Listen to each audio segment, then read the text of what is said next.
নমস্কার সবাইকে। পায়খানা কষা কিসের জন্য হয়? বাংলাদেশে 10 জনের মধ্যে 9 জনের পায়খানা কষা থাকে। কারণ কি? নাম্বার 1, পানি কম খায়। নাম্বার 2, মাংস বেশি খায়। নাম্বার 3, ওরা সবজি খাইতে চায় না। নাম্বার 4, ব্যায়াম করে না। নাম্বার 5, অনেক মোটা থাকে। নাম্বার 6, ডায়াবেটিস রোগী। এইসব বিভিন্ন কারণে কি হয়? পায়খানা কষা হয়ে যায়।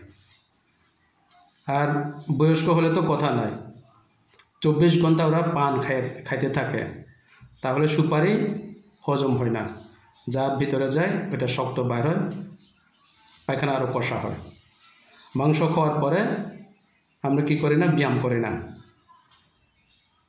সবজি খাই না, পানি যথেষ্ট খাই না, তখন শরীর পানি চুষে নেয়, পায়খানা কষা হয়। এইভাবে প্রত্যেক 10 জনের মধ্যে 9 জনের পায়খানা কষা থাকে। এখান থেকে নির্মূল পাওয়ার জন্য কয়েকটা কাজ করলে যথেষ্ট। পানি বেশি খাবেন, সবজি বেশি করে খাবেন, মাংস খাবার কমাই দেবেন, দিনে 2 বার 30 মিনিট করে, সকালে 30 মিনিট, বিকালে 30 মিনিট হাঁটাহাঁটি করবেন।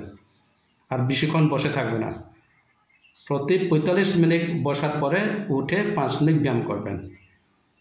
দেখবেন পায়খানা কষা আপনাকে সিলুট দিয়ে পালে গেছে।